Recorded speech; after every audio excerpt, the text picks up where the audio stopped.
Hare Krishna,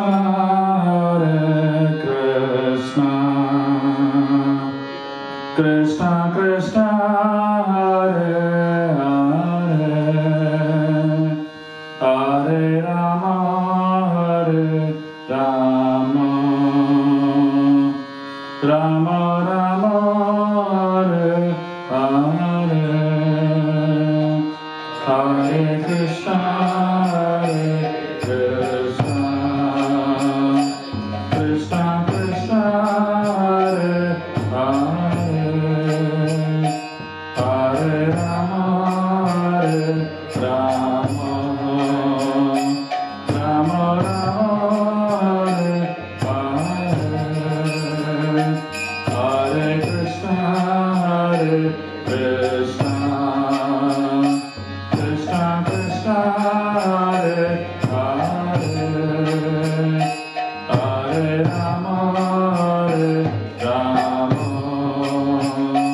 Rama Rama, Hare Hare, Hare Krishna, Hare Krishna, Krishna Krishna, Hare Hare,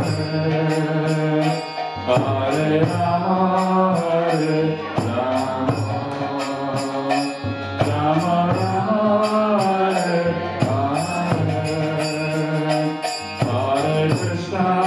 Hare,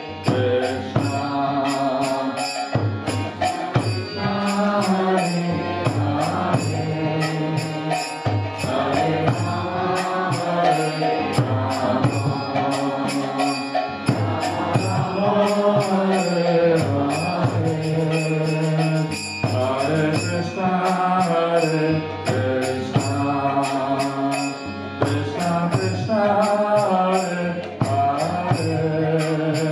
Hare,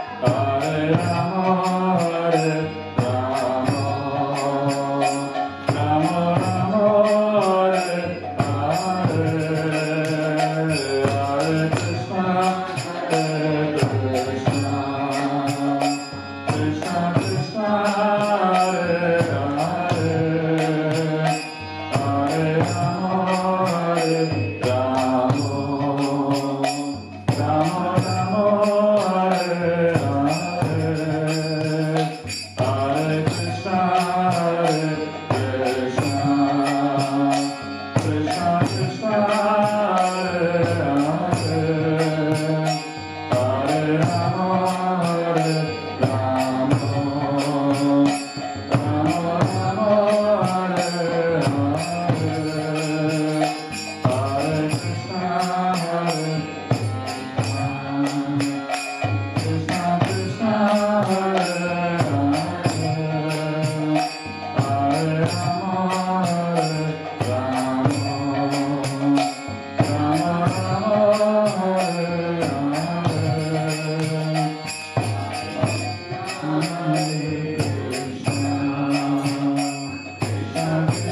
Hare Krishna,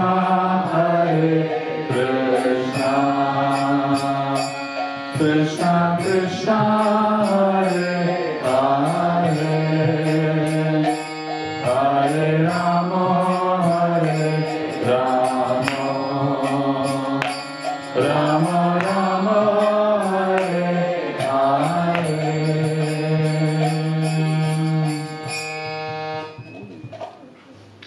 Hare Krishna. Hare Krishna. His Grace Dr. Shubha Vilas Prabhu is a lifestyle coach, a storyteller, and an author. He studied patent law after completing his engineering degree, but finally chose the path of a spiritual seeker. He holds a master's in psychology and PhD in leadership from Valmiki Ramayan. Prabhu has written several books, and you can see some of the books over here. We haven't put all the books here, but the first one right there is Ramayan. The Game of Life is his best-selling series. He is also the author of Open-Eyed Meditation, Mystical Tales from Magical Life, and Perfect Love, 5.5 Ways to Lasting Relationship. He has authored more than 50 thought-provoking books. The focus of his work is the application of spiritual wisdom to day-to-day life and addressing the needs of corporate and youth through power-packed seminars. In his 11 years of monkhood, associated with Sri Sri Radha Gopinath Temple, ISKCON Chowpatty, Mumbai, he has served in various leadership roles in congregational development as well as management. He heads ISKCON of Goa, where the congregation has been on a steady growth curve under his leadership. He also heads Tulsi Books, a publishing house for spiritual books. He has delivered more than 7,000 talks, inspiring more than 600,000 people across 20 countries in last 12 years. He is a popular guest speaker at prestigious universities like Stanford, Princeton, and MIT, to name a few. Apart from Indian Institute of Technology, IIT, and Indian Institute of Management, IIMs. He has also spoken at Intel, Google, Microsoft, Amazon, Samsung, and their world headquarters at USA. To know more about Prabhu, you can visit www.shubhvilas.com. So with that, I would request all of you to please give a grand welcome to Prabhu.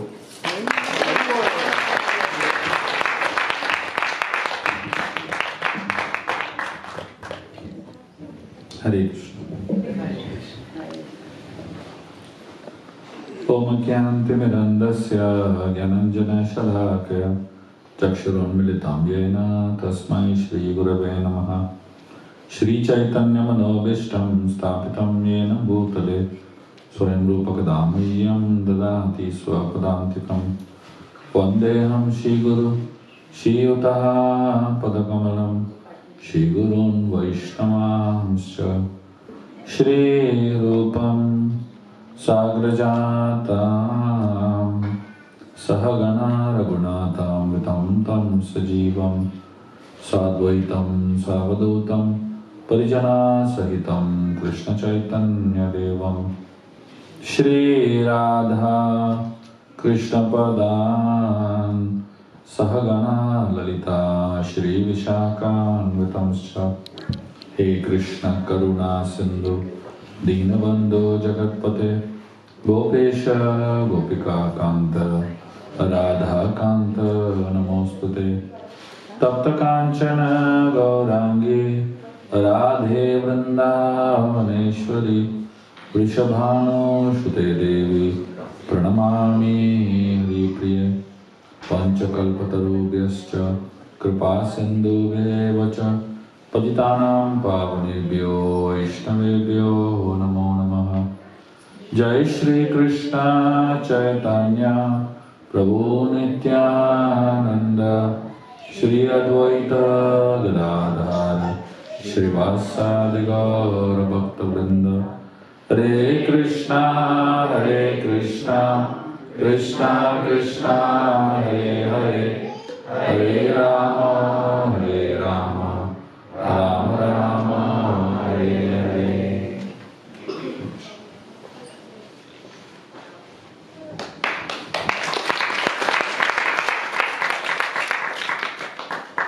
Hare Krishna.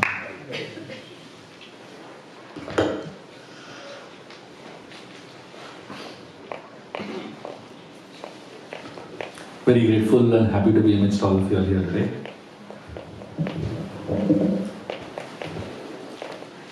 This is my first visit to Houston, and very honored and grateful to be amidst all of you all here. So today I'm going to be speaking on a topic which is understanding Ramayan symbolically. So for many of you who haven't heard me speak on Ramayan till now, or who have not read the Ramayan series, this will be a good introduction to the concept of Ramayan. And hopefully, after you hear me speak today, your perspective of Ramayan will change quite a bit, and your understanding of what this epic is all about will change quite a bit. Prabhu, if the other books are also there, if you can just get a whole set of it.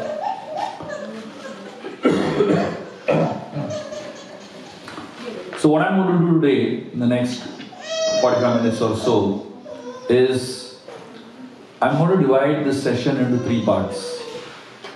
The first part of the session, I'm going to help you understand the names of some characters in the Ramayana and their symbolic understanding of it.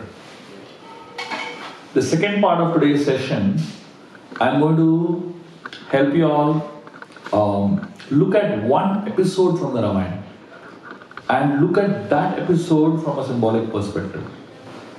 And the third part of today's session is I want to take the entire Ramayana in totality and help understand the entire Ramayana from the perspective of a symbolic understanding. So that's what we are going to be doing today. So let us begin with the names of characters of the Ramayana. So the Ramayana has many characters. Every character, the name of the character represents a lot about the character. For example, in the Ramayana, we have Rama. The word Rama means the one who gives pleasure to others. The moment you take the name Ram, you feel happy. You feel thrilled, you feel excited. And then in the same Ramayana, you have another personality whose name is Ravana. The word Ravana means the one who makes others cry. That's the meaning of the word Ravana. In all our lives, we have a Ram and Ravan. There is somebody who makes us smile, and then there is somebody who makes us miserable, isn't it? It could be your boss, it could be your wife or husband, it could be your children, it could be some friend. So we all have a Ram and we all have a Ravan in our lives. In the Ramayana, we have a very interesting name named Dasharatha. The word Dasharatha has 2 meanings. The word Ratha means chariot, and the word Dasharatha means the one whose chariot can move in 10 directions. But the word Dasharatha, on a deeper connotation, it also means the one whose... So the body is compared to a Ratha. In the Upanishads, the body is always compared to a chariot. And just like the chariot, Dasharatha, similarly the body has 10 senses. And these 10 senses are moving in 10 different directions. So Dasharatha is someone who has all his 10 senses under his control. That person is called Dasharatha. And Dasharatha lives in Ayodhya. The word Ayodhya comes from the word Yuddha. The word Yuddha means fight or war. And Ayuddha means a place where there is no fight or no war. It's a peaceful place. Ayodhya represents the human mind. So Dasharath is someone whose 10 senses are under control, and Dasharath lives in Ayodhya. That means his mind is peaceful. So somebody whose 10 senses are under control and his mind is peaceful, such a person can have Ram in his life. In such a person's life, God is born. In the same Ramayana, you find another person named Dashanana. The word Dashan, Ravan has another name. His name is Dashanana. Dashanana means the one who has 10 heads. It also means the one whose 10 senses are out of control. So Dasharatha means the one whose 10 senses are under control, and Dashanana means the one whose 10 senses are out of control. And Ravan lives in Lanka. Lanka is a place where no one sleeps at night. You might say Texas also no one sleeps at night. So these places are symbolic in nature. Lanka could be anywhere. It could be in Texas also. In the Ramayana, there is another character whose name is Vali. Vali has a power by which he can get the strength of half the strength of his enemy. If anybody comes in front of Vali, half the strength of the person comes into Vali. So Vali becomes double powerful. In our life, Vali represents temptations. Whatever we are tempted by. For example, somebody who has diabetes is supposed to stay away from sugar. But if you bring a gulab jamun in front of a diabetes patient, what happens to that person? That person's ability to say no becomes half, and the gulab jamun becomes double powerful. That's Vali. So in our life, whoever has more power than you, the moment he or she or it comes in front of you, you lose your power. That's Vali. So like this, every single character in the Ramayana has a symbolic representation in our life. So now I'm going to pick up one incident from the Ramayana. And I'm going to analyze this one single incident from the point of view of our life. And look at how powerful one single incident of the Ramayana can be. And every single episode of the Ramayana is same. Similar way it can be analyzed. So I'm just going to pick up one small episode. So in this section of the Ramayana, Ram, Lakshmana and Sita are in the forest. And it's been 13 long years that they have been in the forest. And they are in a particular place known as Panchavati, where one day a golden deer comes into their life.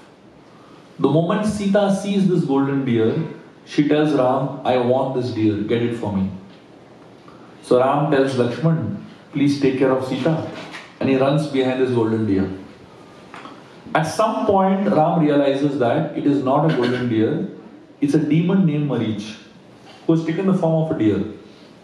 So Ram shoots an arrow and kills Marich. And Marich is dying. And while dying, in the voice of Ram, he calls out to Lakshman and Sita for help. And he dies. So in the meanwhile, Lakshman and Sita, when they hear the voice of Ram, Sita becomes very anxious. She is very worried for Ram, for the safety of Ram. And she tells Lakshman, go and help your brother. Lakshman says, no, don't worry. My brother will be fine. Sita is really concerned. She pushes him. She says, oh, you can't. Didn't you hear his voice? He's calling out for help. Lakshman starts laughing. The Acharyas explain why Lakshman laughs at this point. Usually, when we are in trouble, we say, oh God, please help us. Have you ever seen God in trouble? He's saying, oh human being, please help us. Will it ever happen that God falls in trouble and he asks us for help? So Lakshman is thinking, Ram is God, why will he need our help? It's so funny, isn't it? But Sita was not able to see it that way.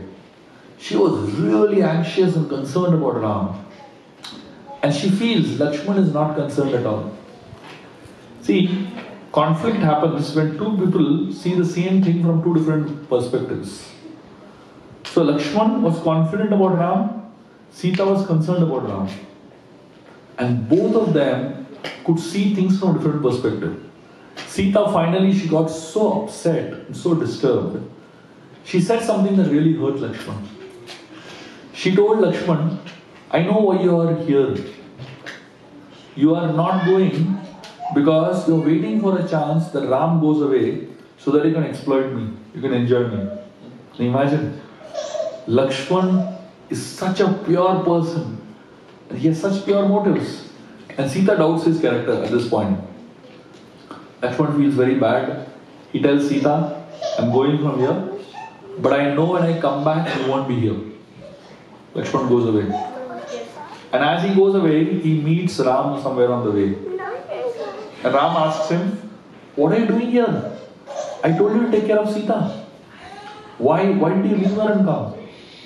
And they both come back to the ashram. They find Sita is missing. And and Ram gets really wild at that point. He shouts at Lakshman and he says, I told you to do one thing, you can't do that also. And he really gets upset. Hari bol. Can we shift to the other room, please?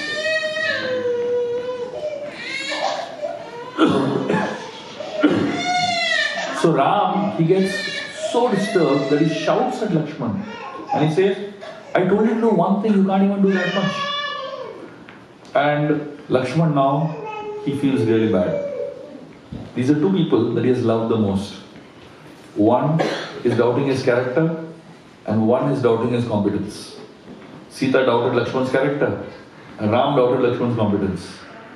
So if you were there in Lakshman's place, and you were working in an organization, you gave your 100% to that organization, 13 long years, and then somebody doubts your character and competence, will you continue working there? If anybody else was in Lakshman's place, they would have said, hell with both of you, I'm going back to Ayodhya. Would have packed up his bag and gone back, isn't it?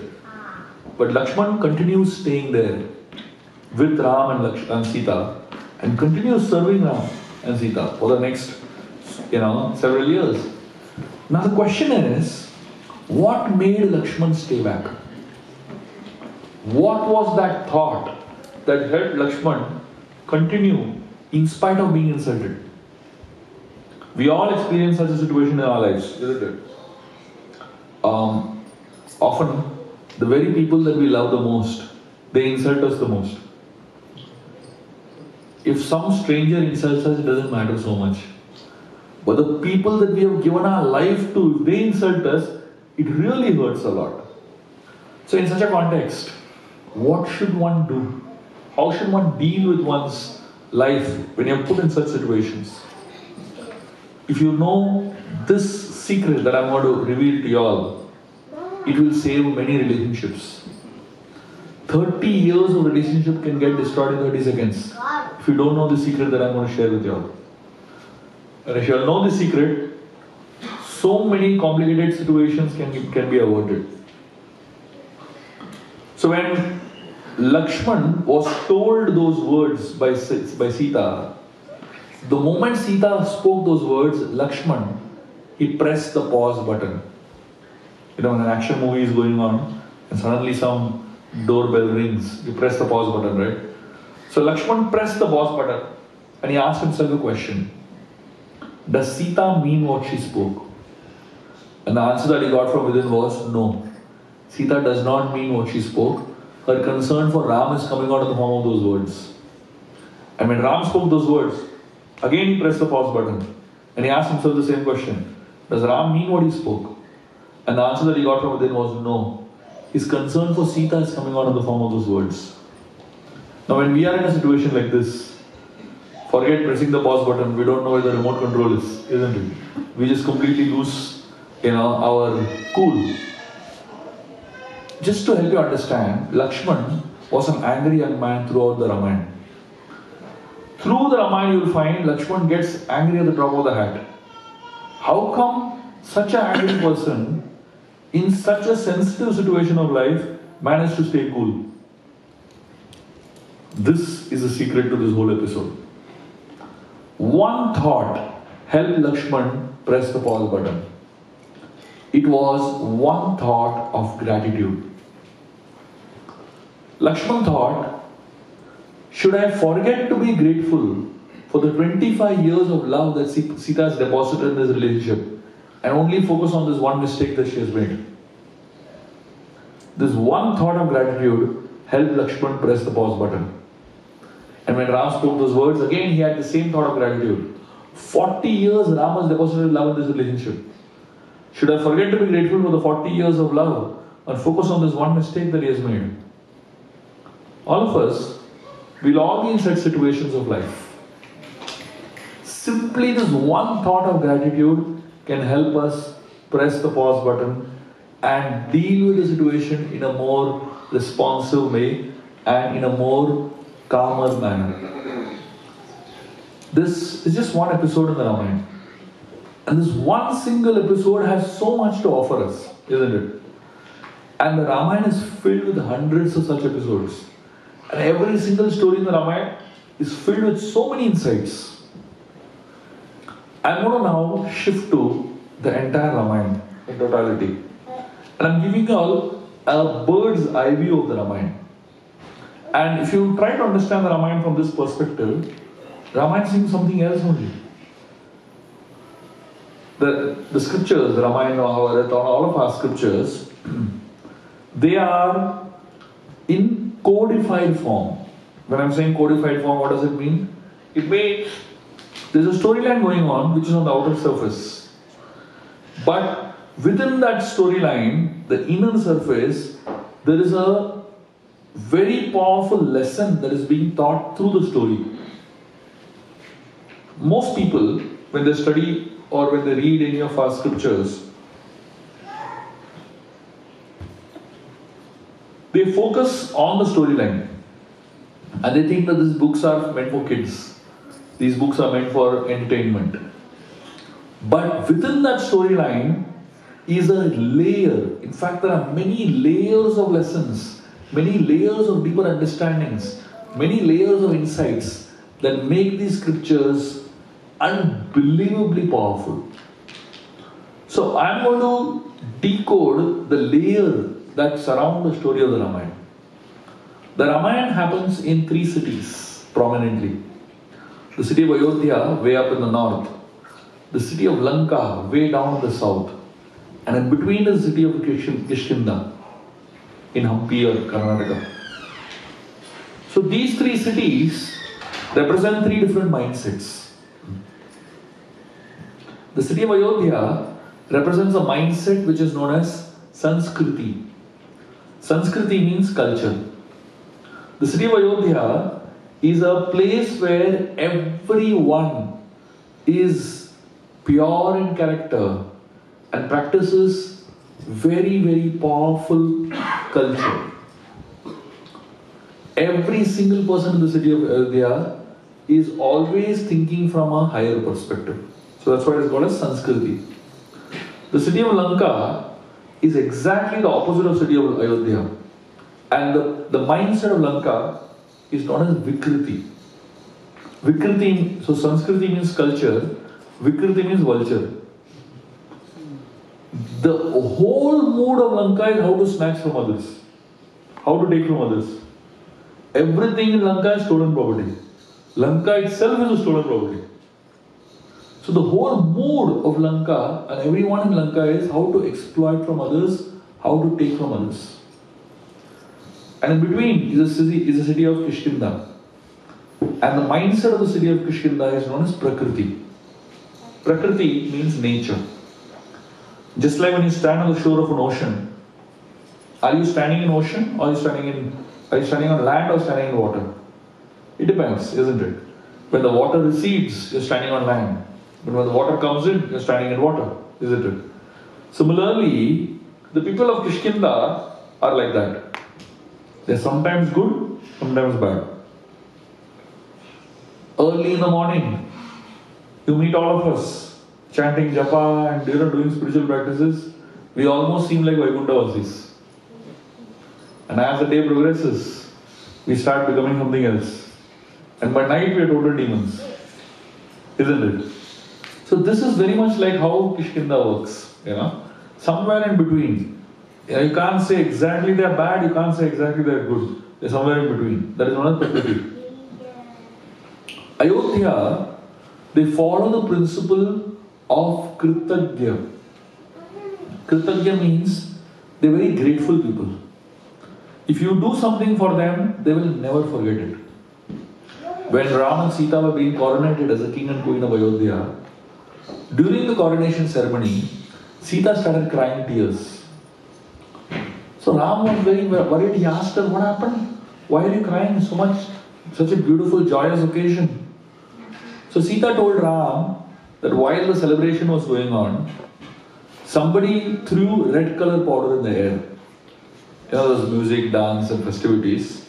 And somebody threw red color in the air. And Sita, when she saw the red color powder being thrown in the air, she immediately remembered the sacrifice of Jatayu. When Ravan was kidnapping her, Ravan cut off the wings of Jatayu. While Jatayu was falling off, there was blood splashed all over the air. So Sita saw the red color powder and she remembered the sacrifice of Jatayu. When you are at the peak of your success, what do you remember? Most people, when they're at the peak of success, they remember themselves only.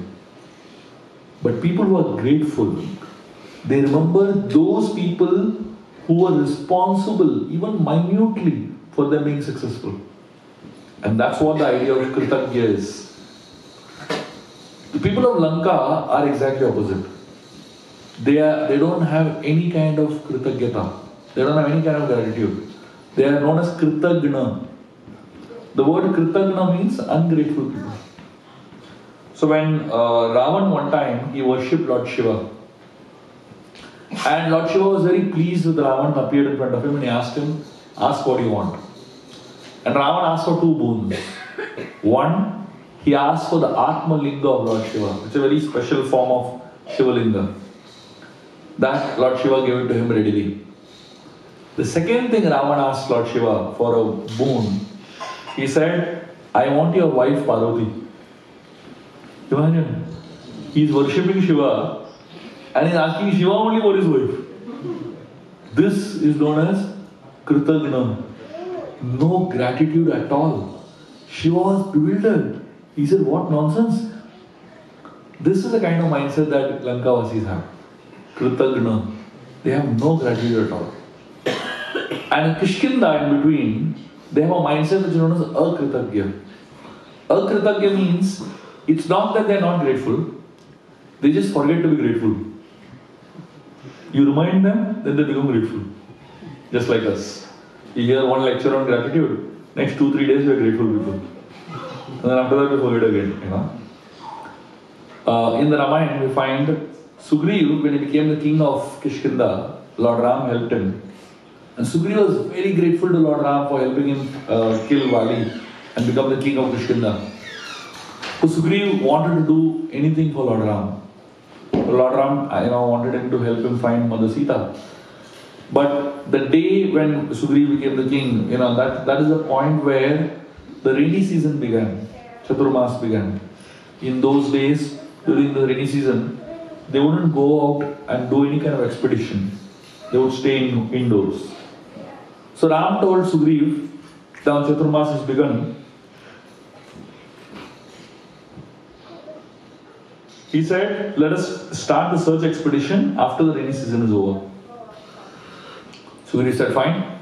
He went into his palace and Lord Ram went into a cave outside Kishkinda. And for 4 months, every single day, Sugriv was having a party at home. Non-stop party going on. And the sounds of the drums and the sounds of the music that is happening in Kishkinda was heard all the way till outside Kishkinda. The cave where Lord Ram was staying. 4 months passed like this for Sugriv. And 4 months passed like 4 yugas for Lord Ram. When you are watching a movie, 3 hours passes just like that. When you are sitting in a lecture, 1 hour doesn't pass only. Time is very relative in nature, isn't it? Depending on what your interest is. So, after the 4 months of the rainy season, Ram is waiting when Sugriv will come. And this guy is like busy in his own world. So Ram tells Lakshman, can you go and scare this fellow up? Can you shake him up a little bit? He's forgotten his promise. So Lakshman, he works in binary, either 0 or 1. He says, should I go and kill him? So for Lakshman, either he loves somebody or he kills somebody, nothing in between. Ram tells Lakshman, I never told you to kill him, I only told you to scare him. And then Ram gives a very interesting definition also, how to scare.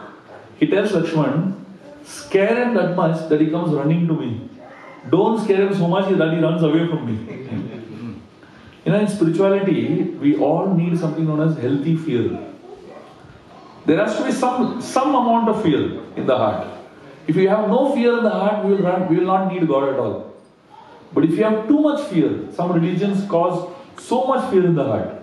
So if you cause too much fear also, people run away from God.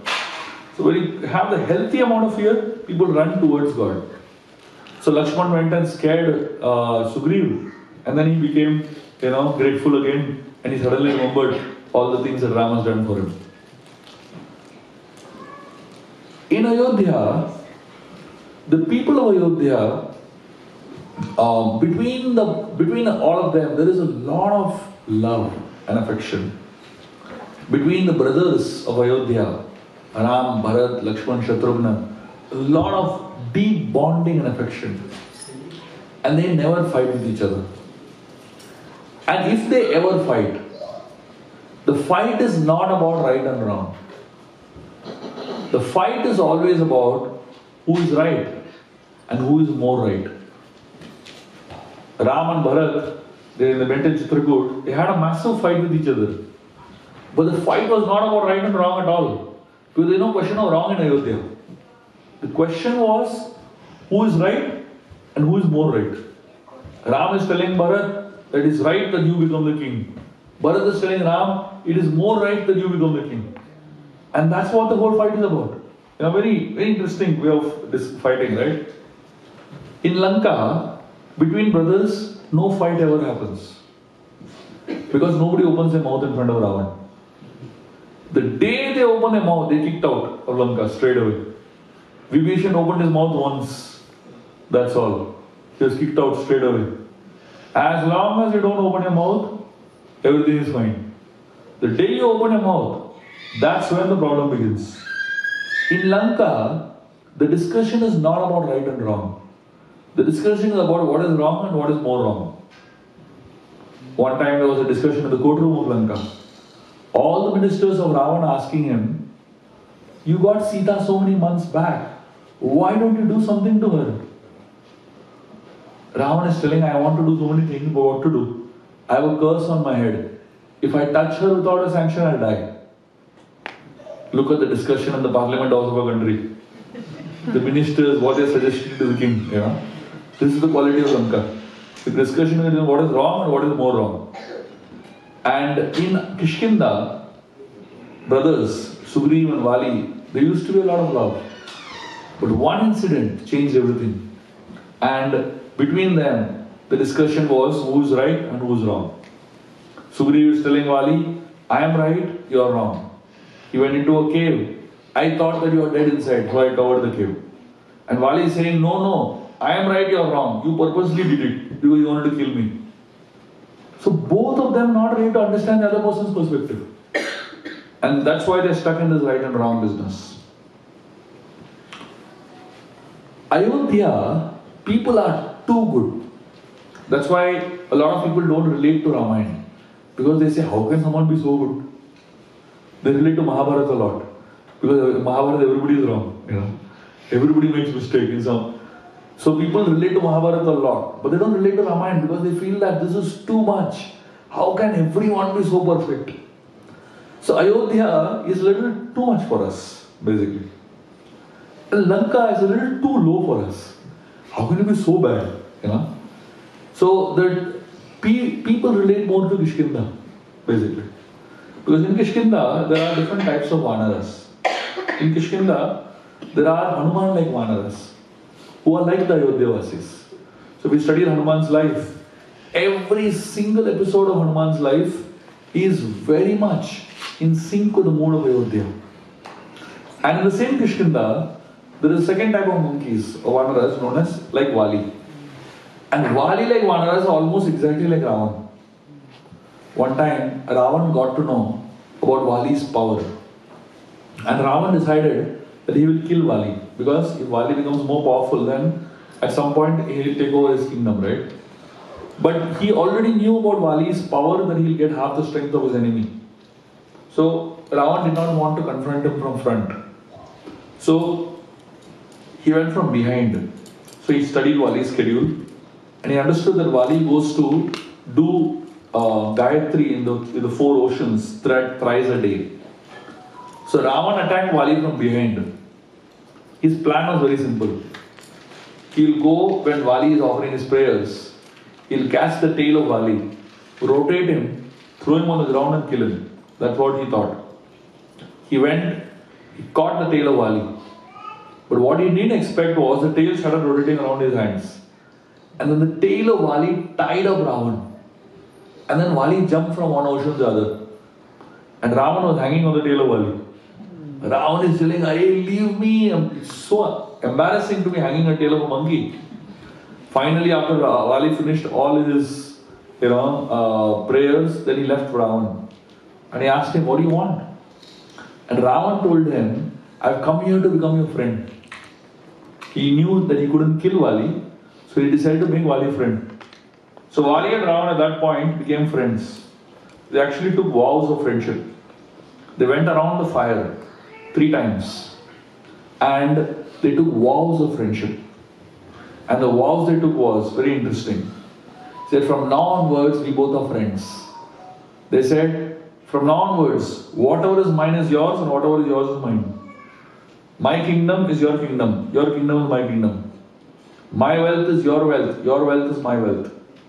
My wife is your wife is my wife." Imagine. Yeah, this is the mindset of Ravan and Vali. Exactly same. That's why the Hanuman like Vanaras are like Ayodhya-vasis. Vali like Vanaras are like Lanka-vasis. And in between is Sugriv like Vanaras. Hanuman is very clear what he wants in life. Vali is very, very clear what he wants in life. The middle, Sugriv like fellows are the confused lot. They are just like us. Sugriv, when he associates with Hanumanji, he behaves like Hanumanji. He behaves like the Ayodhya-vasis. When the same Sugriv associates with Vali, he behaves like Lanka-vasis. So all of us are exactly like Sugriv. We are exactly like these monkeys of Kishkinda who sometimes are good and sometimes are bad. Sometimes devotee, sometimes demon. So this question that we have to keep asking ourselves is Vanara. What is the meaning of the word Vanara? Valmiki, in his supreme intelligence, introduces us to a concept known as Vanara. What is the meaning of the word Vanara? Nara means human. And Vanara is a question. Are you human? Are you human means, to the extent you behave like Ayodhya-vasis, you are human. And to the extent you behave like Lanka-vasis, you are a monkey. Charles Darwin was right when he said that we all evolved from monkeys. But he's not. What he is talking about is not evolution of body, it's evolution of mindset.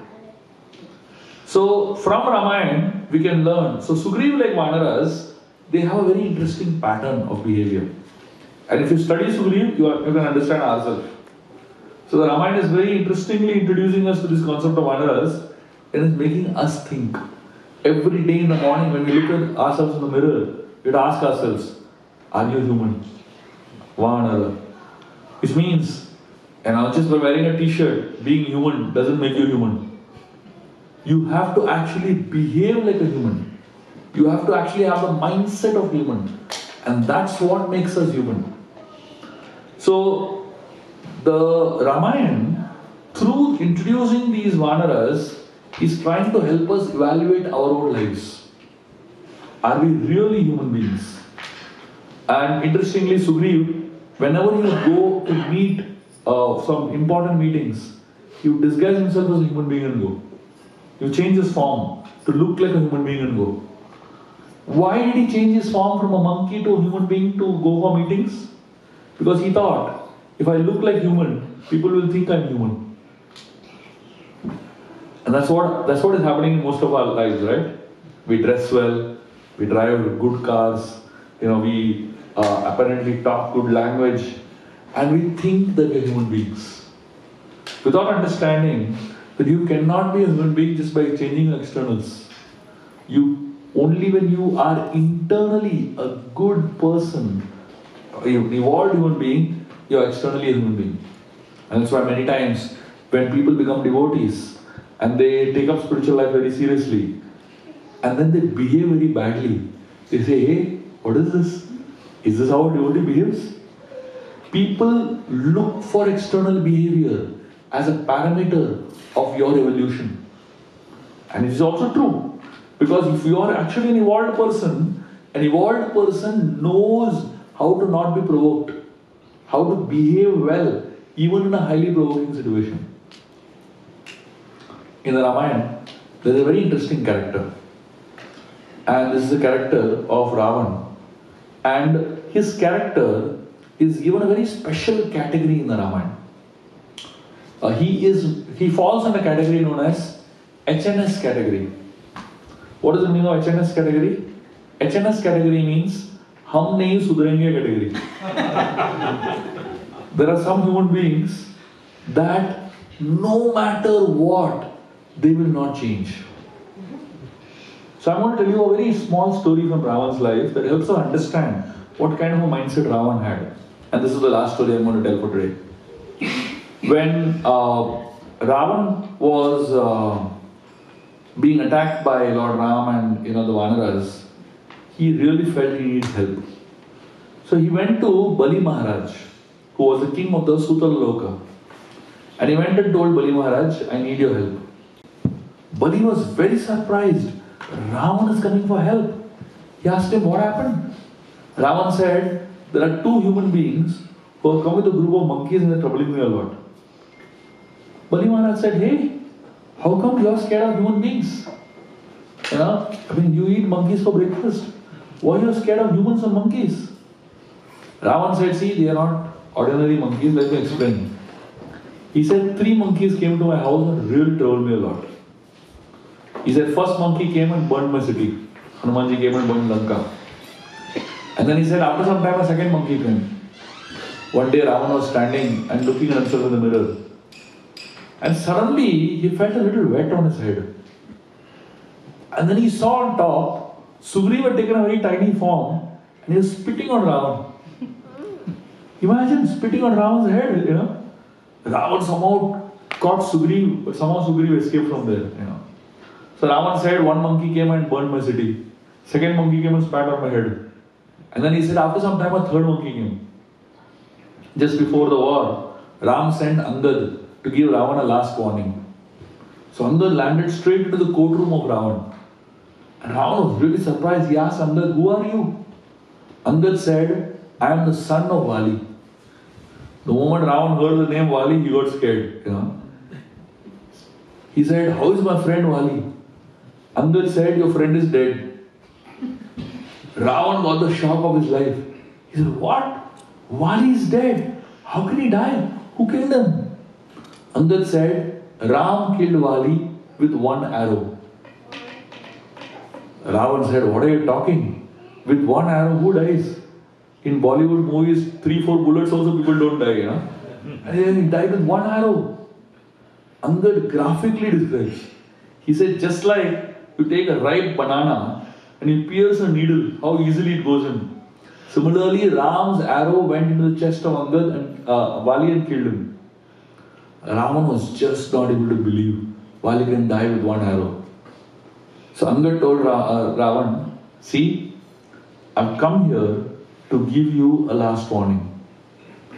Please return back Sita. Otherwise you will also die like Vali. So obviously Ravan is not interested in returning back. So Angad said, I'm going to give you a little demonstration of Ram's power. Just so that you understand whom you are fighting with. Angad, he put his foot on the ground. And he told Ravan, if you have any strength, remove my foot from the ground and show. and then I will believe that you have strength, and then you can defeat Ram. So Ravan said, I don't touch monkey's feet. He told his son Indrajit, throw this fellow out. So Indrajit also is a powerful guy, he defeated Indra. He came and tried to pick up Angad's feet. He just couldn't budge it. He put all his strength, he just couldn't move it. Now Ravan himself came and he tried with all his strength to remove Angad's feet. He just couldn't. Angad said, I'll make it easy for you. He removed his feet and put only one toe of his feet on the ground. And he just removed his one toe and showed. And Ravan, with all his strength, he couldn't pick up one toe of Angad's feet from the ground. Ravan asked him, what do you drink? Complan D, protein shake. How did you get so much power? And Angad says, I just chanted the name of Ram and held my breath. Because the name of Ram was within me, I had the power to become so heavy that you couldn't even lift my feet. And he says, imagine if the name of Ram is so powerful, how powerful Ram will be. He says, return back Sita. And this fellow said, no. So now, Ravan is telling these three stories to Bali Maharaj. One monkey came and burned my city. Another monkey came and spat on my head. The third monkey came, I couldn't pick up his feet also. Bali Maharaj said, don't you think you should just return back Sita? Seems a little complicated. Ravan said, see, I didn't come here for advice, I came here for help. You want to help me, otherwise I'm going. Bali Maharaj said, fine, come with me. And he took Ravan into his garden. And in the garden, Bali Maharaj showed him a huge mountain. A massive mountain made of pure gold. Ravan, when he sees gold, he goes crazy. He ran to the mountain and he started picking it up. Bali Maharaj said, if you can pick it, take it home. So Ravan said, this is what I came here for. And he started trying to pick up that golden mountain. And he just couldn't pick it up. He has picked up Kailash mountain, but he couldn't pick up this golden mountain. Ravan asked him, what is this so heavy? Bali Maharaj took him very far away from the terrace of his palace. He showed him that golden mountain. And then Ravan realized it is not a golden mountain, it's a golden earring. One earring made of pure gold. Such a massive earring. Ravan asked, whose earring is this? Such a big one. Bali Maharaj said, in the previous yuga, when there was a demon named Hiranyaksha, and this earring belongs to Hiranyaksha. When Hiranyaksha was having a fight with Varahadev, during the fight, at some point, Varahadev gave one tight slap to Hiranyaksha. Kaan ke niche bajaya bolte hain. One tight slap he gave. And this earring fell from there, it fell over here, the Sudarloka. And from that time, this earring has been here only. And then Bali Maharaj says, by the way, you were Hiranyaksha in your previous life. This is your earring only. But in this life, your strength has become so less that you can't even pick up your own earring. And that same Varahadev has now appeared as Lord Ram, but his strength is the same. And he tells him, return back Sita. And this guy says, no. That's why Ravan falls under this special category known as Hum Nahi Sudharenge category. No matter how much advice is given, no matter how much he is told, he will never improve. The Ramayana, through these very simple but yet such profound stories, gives us such valuable lessons that we can learn for our lives. If you dismiss the stories as externals, they remain as stories only. But if you go much deeper, there is such a deep wisdom within these stories. Therefore I say, Ramayana and Mahabharata are like Ganga and Yamuna flowing. These rivers are flowing forever. But at one point, Ganga and Yamuna meet. And from below there is another river called Saraswati that comes and joins in. So it becomes Ganga, Yamuna, Saraswati, Triveni, Sangam. Similarly, the knowledge of Ramayana and Mahabharata are flowing forever, for time immemorial. But unless and until we get access to the hidden Saraswati, the wisdom that is there in these scriptures, the insights that are there in the scriptures, that make these scriptures even more powerful, even more special. So what I've been trying to do in the last several years of my life is, I've been trying to make these scriptures very accessible to a common man. So I've been writing many books that are written in very simple language, exactly in the same style that I'm speaking to you all, but with such powerful lessons and insights that it can actually completely transform your lives. So today I'm going to introduce you all to some of my books. I don't have all my books here, but some of my books are here. I'll just give you all like a quick introduction to each of these books so that you know what is what, and then you can get as many of these books as possible.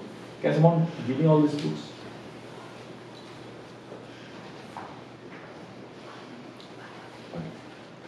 So I'll introduce you all to all my books one by one. I'll begin with my magnum opus. This book is one of the books of the 6 volumes known as Ramayan, the Game of Life. I've written 6 books called Ramayan, the Game of Life, and this is the 3rd volume of that series. All 6 are available with us. This book, these 6 volumes basically, is the entire Ramayan in 6 volumes. Every Kand of the Ramayan is one book.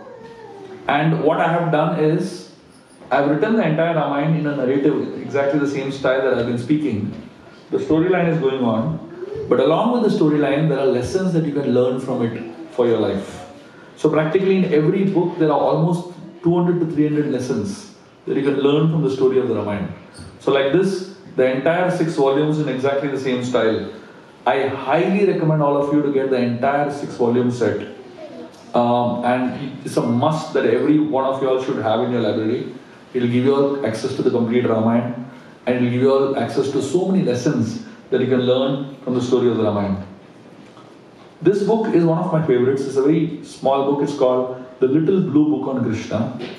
This book has some of the most sweet and fascinating stories from Vrindavan on Krishna's life. So these are spoken by many Vrajavasis. These are unheard stories of Krishna. I am sure none of you all will know even one of these stories. That's what this particular book is. I've written another book called the Hanuman Chalisa.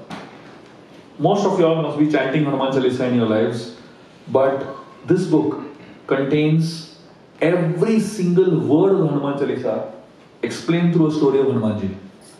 So this book brings Hanuman Chalisa into life, and it becomes like a very powerful meditation on learning the deeper insights and meaning of the Hanuman Chalisa. This book is a book on Lord Shiva. For those who are Vaishnavas, we always consider Lord Shiva to be the greatest of Vaishnavas. But how many stories do we really know about Lord Shiva? This book has some of the most fascinating stories of Lord Shiva, with a lot of details about Lord Shiva. In addition to this book is one of my latest books. It's called Nam Ramayan. I have written, so Nam Ramayan is a very famous poem, just like Hanuman Chalisa is. Nam Ramayan contains the entire Ramayan in 108 verses, in the form of 108 names of Lord Ram. One of the days when I'm here in Houston, I'm going to be speaking based on this book. This book gives you stories from Ramayan. Every name of Ram is describing a story from the Ramayan. So practically in 108 verses, the entire Ramayan is covered. So this is one single book that covers the entire Ramayan. In addition to the story of the Ramayan, it also gives meditations on the different names of Lord Ram and the different qualities of Lord Ram.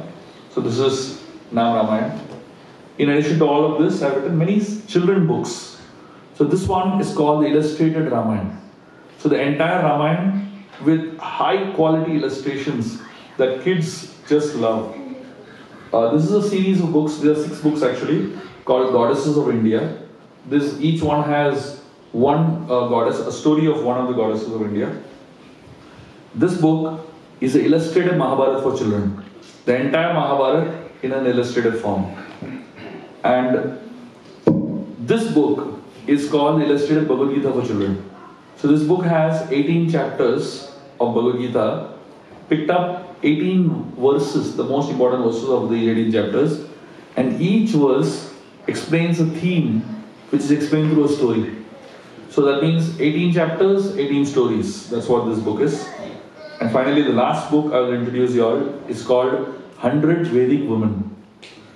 Now this book is a very interesting book because most people feel that our Vedic scriptures don't have anything about women. This book proves them wrong. This has not one or two, but has 100 Vedic women.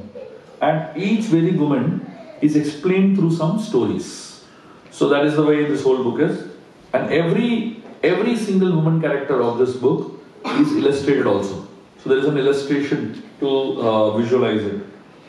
And then I'll show you all two more books that I'm going to introduce you all. I'm sorry I have too many books, but since I'm here for the first time, and usually what happens is that when people go to a bookstall and so many books are there, they just don't know what to pick up because they don't know what is there in these books. So I may put an effort in explaining what the books are so that you can make an informed choice on what these books contain. This book is called Mystical Tales for a Magical Life. This is my answer to Harry Potter.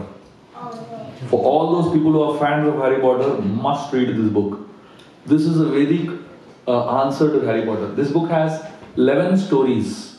These are 11 unheard stories from the Vedic scriptures. Each story is, I call them as crazy stories. Absolutely adventurous, amazing, unbelievable stories. But through each of these stories, there is some lessons that you can learn in life. A very, very powerful book that you must have. And finally, the last book I'm going to share with you all. This is my favorite. This is the best book I have ever written and probably I will ever write in my life. This is called The Open-Eyed Meditations. This book is a guidebook. This book has 64 chapters. Each chapter solves or rather helps you deal with one problem of life seen through the lens of Ramayana and Mahabharata. So practically whatever you're going through in life, there's an answer in this through a story from the Ramayana and Mahabharata. So if you just pick up any of these chapters, they're just two pages long. And each chapter actually helps you deal with some really complicated situations in your own lives. So many devotees use this book as a guidebook and they just keep it with them. And whenever they go through anything in their life, they find answers in this book. So these are all the books that that I will leave you all to explore. I highly recommend all of you to get a full set of all these books.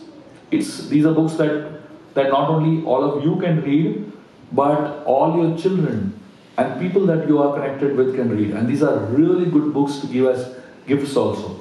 Instead of giving plastic items and stuff like that for birthdays and all a gift, always give books. Because books will remain at least for 500 years. So if you give one book, it's going to remain in people's shelf for the next 5 generations literally, So these are very valuable gifts that you can give people. So I highly recommend all of you to get a look at all of these books. They're all available at the back and you're most welcome to pick up all of them. Thank you very much. Hare Krishna. Is there any questions or comments before we end now? Yes. Prabhu, can you please speak loudly because we are going live actually. Okay. Yeah. So, in the first canto, 7th chapter, Prabhupada ji mentions in one of his purports that Bhagavatam is called as an Amal Puran because, Krishna or the Supreme Personal Godhead is the central character in this scripture. And that's why it is considered as Amal Puran. But even Ramayana also has the same theme. Why is that not given the same status, Prabhu? The reason Ramayana is not given the same status as the Srimad Bhagavatam is because the purpose of the Ramayana is not to reveal to us about the godhood of Ram. The purpose of the Ramayana is to teach us how to be a good human being in this world. So because Ramayana is, the godhood of Ram is hidden, therefore it is not given the same status as Bhagavatam. Even in the Mahabharata, to a great extent, the godhood of Krishna is hidden in the Mahabharata. Therefore, Mahabharata doesn't get the same status as Bhagavatam. The Bhagavatam gets its status because it's a open book. It's a book where clearly things are mentioned as they are, and the Supreme Personality of God, Krishna, is given his full position, and therefore it is considered to be the topmost. Yeah. Yes, sir. So thank you for this beautiful series. It has been amazing. I mean, I never heard this kind of insight into Ramayana before. I had a question about Hanuman Chalisa. when I chant Hanuman Chalisa, once or twice a week, it's more about the thankfully because Lord Hanuman is a great devotee of Lord Ram. It's more about me engaging in the service of Lord Ram. How do you advise being into Krishna consciousness, chanting Hanuman Chalisa? What is your opinion? How should I approach that when I do it? First thing is, whenever you glorify any great devotee like Hanumanji, you cannot glorify Hanuman without glorifying Ram. And you cannot glorify Ram without glorifying Hanuman. Right? So, the way the Hanuman Chalisa must be chanted or recited is in this mood of taking shelter of Hanumanji, who has taken complete shelter of Lord Ram. And these great personalities like Lord Hanumanji, Ganeshji, these are personalities who help us pave our way towards the Supreme Lord. And when we take shelter of them, they actually help us connect with the Lord easily. That's the mood in which we connect. Thank you. Yes. Prabhuji, first of all, thank you so much for the very nice lecture.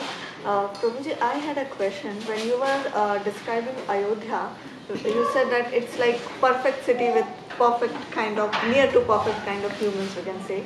But then how do we relate, the things that happened with Sita there and, she was exiled? I will send you a video where I have explained about the banishment of Sita from 13 different angles. Every single time I speak Ramayana anywhere, they ask me this question. So I have made this video. Please have a look at this video and you will never ever ask this question again. Okay? All the women over here must have a look at this video. It's very simple. It's called Banishment of Sita. Shubha Vilas. Just search for that. On YouTube, you'll find this video. I'll send it to Anandishwar Prabhu and he can send it to all of you all. Okay? But it's a video that will answer your questions for good. Thank you. Yes. How does these religious meetings help largely to the people? You had been very nice to give deliberations on Ramayana and other things, and I learned a lot. But do you feel these meetings largely how they help on scientific basis? Have you ever gone through all these things? Yeah. I'm going to give you an answer by a British Indologist. Yes. There's a British Indologist called Macaulay. Max Muller. This man went around India for 4 years. And after 4 years, traveling length and breadth of India, he came to the conclusion that in India, after traveling so much, I realized there are no dishonest people, there are no thieves in India. Now this is, during the British era, basically. And this man, he said, according to me, after studying Indian mindset for 4 years, traveling around the length and breadth of India, the reason there are no thieves and there are no dishonest people in India is because everyone studies Ramayana and Mahabharata. That's it. So, I would like to quote one thing. A study has been published in the UK that the psychosomatic and depression-like disorders are more in the Western countries and they are little less or rather greatly less in India. The reason being, after the age of 40 or 45 years or say after menopause, the pupils in India are going for Dharmik Samagam, Kirtan, Akhand Ramayana Path, Sundarkand Path and going for pilgrimage. So that's how they are balancing their hormones. Likewise, since we are all here, we are balancing at the end of the week with the exhausted work, we balance the hormones, the happy hormones like dopamine, like acetylcholine. These are balanced in the body. And if we are not participating like the pupils at some places, they have got the more problems like psychosomatic or depression disorder. And this study was published in UK, not in India. That's very wonderful. Thank you for sharing this study. Thank you. Anything else? Any other questions, comments? Yes. Prabhu, so you given examples of Vali and symbolically, what does it mean? But I was thinking like Vibhishan, right? Means and we talk about association that if we want to become a devotee, we need to associate with devotees. So, but Vibhishan never had any conducive environment, and probably he was the only single one as a devotee in Lanka. So I was just trying to understand, how did Vibhishan even become a devotee in that non-conducive environment, which was so negative? See, all of us, in one sense, we are devotees only in our hearts, because we are all spirit souls, eternal servants of Krishna. Now, some souls forget it, and some souls remember it. So Vibhishan probably in his previous, I don't have a reference of his previous life, but probably in his previous life he has had a solid spiritual background, because of which, in spite of being in a place like Lanka, he had dharmic views, dharmic thought processes. Also, his father, whose name was Vishravas, is a great saint. Vishravas blessed that Vibhishan will be a great devotee. So because of the blessings of his father Vishravas, Vibhishan became an exceptionally great devotee, basically. So the father got, he was a Brahmana, got married to a Rakshasi. So Vibhishan's mother, Ravan and all of their mothers, was a Rakshasi named Kaikashi. So Ravan, Shurpanaka and Kumbhakarna got the traits of Kaikashi, and Vibhishan got the traits of his father, Vishravas. So that's the story. Thank you. Yes. So one thing that our children ask is this whole concept of miracles, for example in Ramayana. So, for example, Hanumanji brings the whole mountain with some creativity, right? And it creates doubt in their mind. How is this even possible? And then the second part of the question is that this incident, for example, is not even mentioned in the Valmiki Ramayana. So it got introduced in the later vernacular Ramayans, right? So how do we understand what really happened? So I always tell people, don't get stuck in the details. Focus on the essence. The essence of the story of the Ramayana is all true. That cannot be debated, and there is no it's not non-scientific. It is scientific only. The details of it, if certain details you are not able to believe it, leave it. Forget it. Don't get stuck in it. Focus on the essence. The essence is the learning and the story and the insights within the story. So whenever you come across details which are very complicated for you to understand, you can just completely neglect those details. It will still not make any difference. The storyline will still remain intact, and the storyline will still remain as relevant, basically. So that's the way I put it. So Valmiki has written the Ramayana in a very human way. Because he has written in a human way, he does not introduce the concept of miracles in the Ramayana. So if somebody is not wanting to get into all these other stories, you don't have to. Just stick to the Valmiki Ramayana, which is very human. They're presenting in the Ramayana in a very human way. That's good enough. As you rightly said, one should not go in details. I can just quote one example. Once I was listening about the Bhagavad Gita. It was told that Krishna don't move in the deep sun rays. My chest is burning. I could not understand what is the reason, but probably the reason being the person is feeling that Krishna is in my chest. If his feet are burned, he will feel it. The person will feel it. So burning in the chest. This is the feeling of the person. So as you said that one should not go in the detail, should see the brighter aspect of the story. Right. Anything else before we end? Okay. Thank you very much. Very, very grateful to all of you all for patient listening. I'm here for another 2 days. Tomorrow morning I'm doing a Bhagavatam class in the temple. You're most welcome to join in. And tomorrow evening we're having a class somewhere else.